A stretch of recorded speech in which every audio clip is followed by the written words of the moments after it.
Woo! We just got done watching a Raiders thriller, John.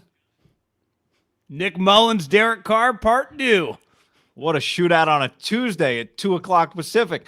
Before we dive into what it all means, I'm Guy, that's John, and this is our YouTube channel. We appreciate you being here. Yep, check out the podcast below in the description as well.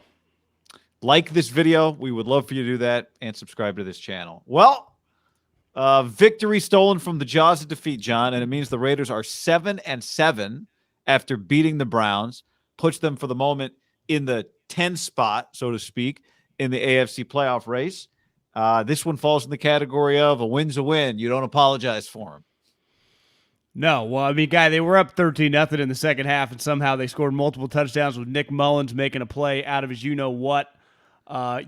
It would have been the low point in a franchise that kind of has the market cornered on low points over the last several decades to lose to Nick Mullins, who, remember, beat them several years ago on Thursday Night Football.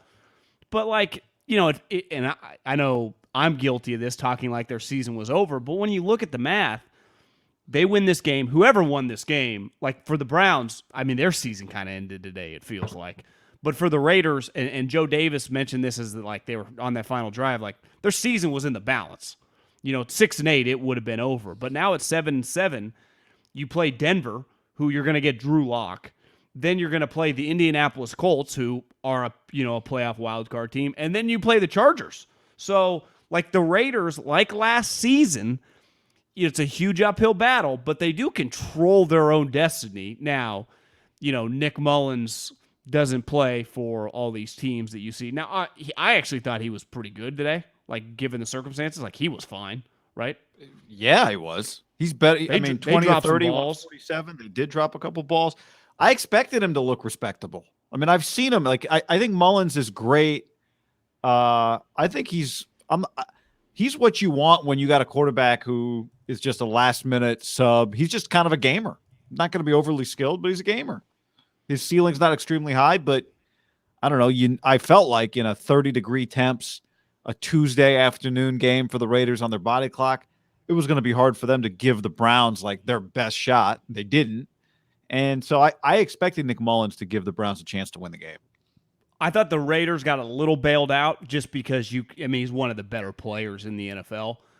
Even when stuff's not there, a little old school, you're just like, this guy is one hole away from busting 140, 50 yards in Nick Chubb. Yeah. He had 23 carries. I think if they had a do-over, they would have given him 30. It's just one of those games. I mean, especially early in the game. I would have hammered the living shit out of him. And, the Raiders were pretty consistent on the ground early on. Derek's one thing, what's weird about the final, I guess it wasn't the final, but the pick at the end of the game, is Derek doesn't do that a lot. I think a lot of people get frustrated that he dumps the ball. But in some situations, dumping the ball, when you're not in like a 30-second, you got to go 80 yards, no timeouts. When you have, 3 minutes on your side, you can kind of dump the ball and work the ball down the field. You're not in a huge rush. And when he heaved that ball, a little uncharacteristic, especially once you saw the ball coming down, you're like, it's not like the guy's in one-on-one coverage here. Yeah, he heaved one earlier in the game too that had been an incompletion. Not all like 50-50 or 30-30 balls are created equal. And I think one thing was clear on that throw. Bad throw led the receiver a little bit. Beautiful ball. He's not throwing these balls up to Randy Moss. I mean, I do think it's apparent when I watch the Raiders. He's throwing to Marquette King, Foster Moreau, Hunter Renfrow, who's a good complimentary piece. Brian Edwards has not begun to contribute the way they need him to. Had a sweet touchdown tonight. He did have a sweet, but it's just, I don't know. It is so underwhelming what they have from a weapon standpoint when you consider where they were once upon a time with Ruggs, and then without Waller the Mauler. But now look, here's the thing. Back to the playoff. I mean, they would die to have Waller back, right? I mean, just a huge addition for him. It's amazing. Like I think when you watching teams without elite level playmakers almost jumps off the screen more than watching teams with elite level playmakers. Right? When you watch the Chiefs, you're like, oh, there's Tyreek, there's Kelsey, there's Mahomes. That's thrilling and exciting, but there's like 3 of them on the field. depending on who they play, they might play a game against somebody with a couple playmakers, and it just jumps off the screen. Guy, a couple months ago, the Browns would have rolled out Beckham, Jarvis to go with Ndoku and have Kareem Hunt backing up Nick Chubb. I mean, they've gone from, Peoples-Jones, very depending. That's what it is. Peoples-Jones. Yeah. Who, I kind of like. Yeah, but he's not, there's a couple plays where he makes a play and then just immediately gets tripped up. It's like he's not going anywhere. One thing I noticed tonight, and it was a red zone situation, I love Hunter Renfrow. I don't know anyone that watches football that isn't a Hunter Renfrow fan, but when he's your number one wide receiver in big playoff level games in December, you're at a huge disadvantage. He's a fantastic third wide receiver when he can be your slot guy, and you have a tight end. Foster Monroe had multiple drops tonight, throughout the game. Now, listen, so did Deshaun. It is very difficult.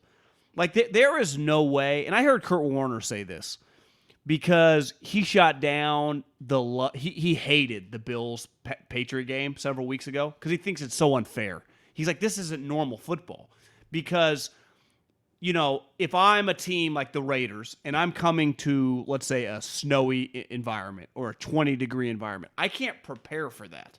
So it's like it's a huge advantage for the home team, which is the history of the sports, the way it works. But it got me thinking, like, there is geographical advantages and disadvantages when you're the home team in these frigid, areas like the AFC North, the Patriots, the Bills. They get used to stuff that just, you can kind of see it on Derek. Even though tonight I thought it was one of his better games in a place that was like 35 degrees. It wasn't snowing or raining, but I wouldn't call him comfortable in the cold, would you?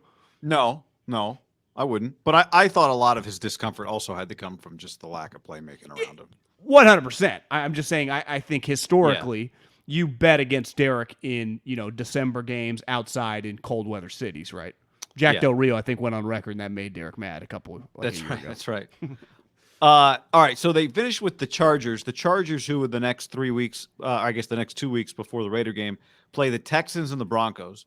So even though the Chargers are coming off that loss to Kansas City, they got extra rest before they play Houston. The Chargers should be a 10-win team. They're 8-6 right now. The Chargers, it's pretty crazy, right? They're a 6 seed right now, and who knows what they'll be by the time they get to that game, but they might be a 10-6 seed, depending on Cincinnati, and Tennessee might fall back a little. We'll see. They're 9-5. Indy's Texans, 8-6. Broncos, Raiders, last 3 games. Yeah. So they should be 10 looking for 11 wins when they play the Raiders week 17. And at this point, New England's 9 wins, Tennessee's 9 wins. Like I said, I think Tennessee might fall back a little. So what are the Chargers playing for at that point in time? Could they be playing for the 2 seed? I think they could be. Is New England or Tennessee going to be the 2 seed in the AFC? Well, what about the Chiefs? Well, Chiefs might be the 1 seed. They're already. Well, yeah, but you can't be one of the top 4 seeds when you don't win the division. True. Yeah. So it might be that the Chargers aren't playing for anything. Yeah, it might not be because the Colts. Obviously, the Raiders play the Colts in 2 weeks, but the Colts play at Arizona this week. I know everyone's going to pick the Colts, but that's not an easy game. That is a losable game if they just pull their head out of their ass, right? Yeah. And that game, in a week, if the Raiders take care of business and they're both, I guess the Raiders would be 8-7 and the Colts could be 8-7. That could be a huge game. Now, I feel like the Colts are going to win, but it is Saturday Night Football. It's a fun game. That's right. A huge game for the Raiders to keep an eye on. Well, remember they played a huge game against they played a big game against the Colts last year. Lost it. Remember when it looked like maybe they were revitalizing themselves after they beat the Jets. Then that Colts game was huge, and it re-ended their season, I think. Well, and listen, I think the Bills. I think we'd all agree the Bills are better than the Raiders. The Bills play the Patriots this week in New England. They lose that game, they're 8-7. That division would be over. Then they get the Falcons and the Jets, so they'll get to 10. Yeah. The Bills are probably a lock for 10. So the Raiders just probably need the Colts to lose this week and then just take your chance to beat them. To me, that's their shot. So they have to beat them both? Do they have to get to 10 to make the playoffs? The Raiders? Yeah. Right now, Baltimore's at 8, and they're not in the playoffs. So they might have to get to 10. I think they would have to win these next 2 weeks to have a shot. And then set up the Charger game.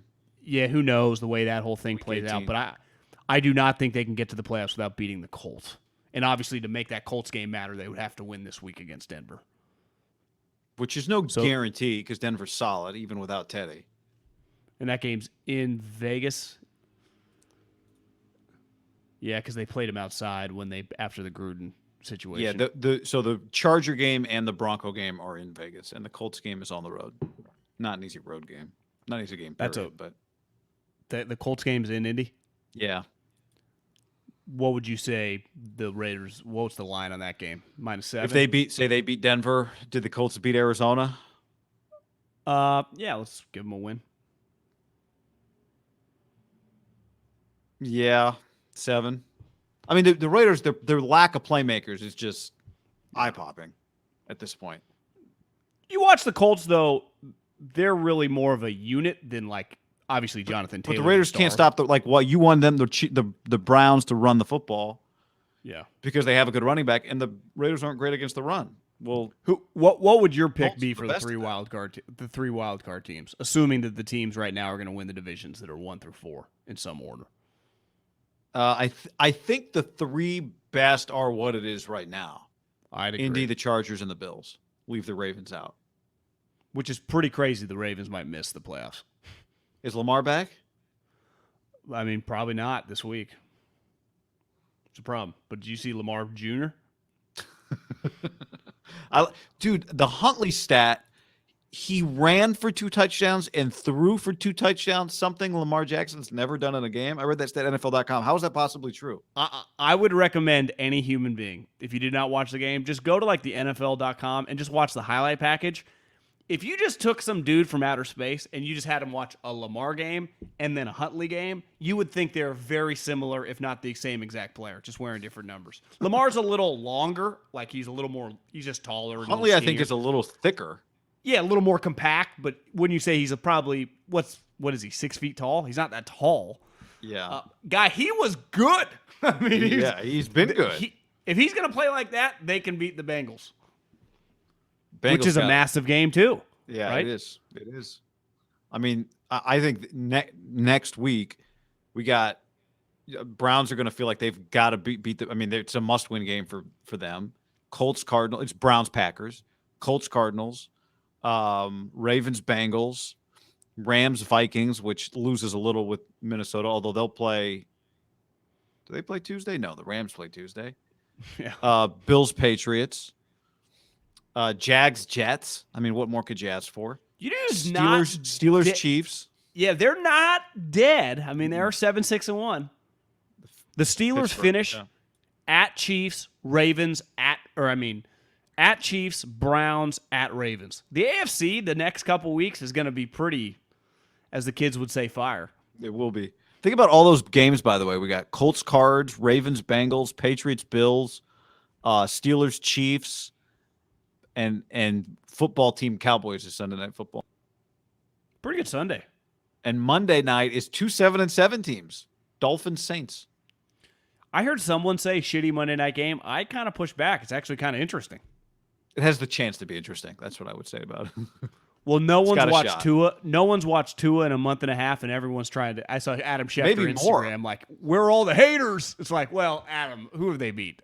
I think a lot of people have not watched Tua this year. I'll tell you this: everyone's going to be watching Monday night, and last time I checked, the Saints' defense is pretty good. Tua versus Taysom, who looks better?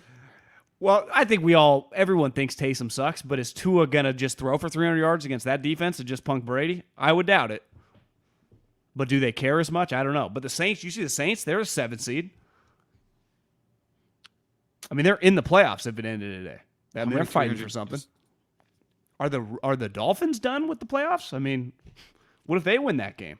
They'd be sneaky alive. Yeah, it's just, to me, like there are good teams in the AFC. You know what I mean? Know. I don't include the Dolphins, but let's just say the Dolphins win. Then they get the Titans and the Patriots. It's a tough I mean, they could easily go 0-3 during this stretch. I expect them to go 0-3, actually. Yeah. All right. We'll see what the Raiders do.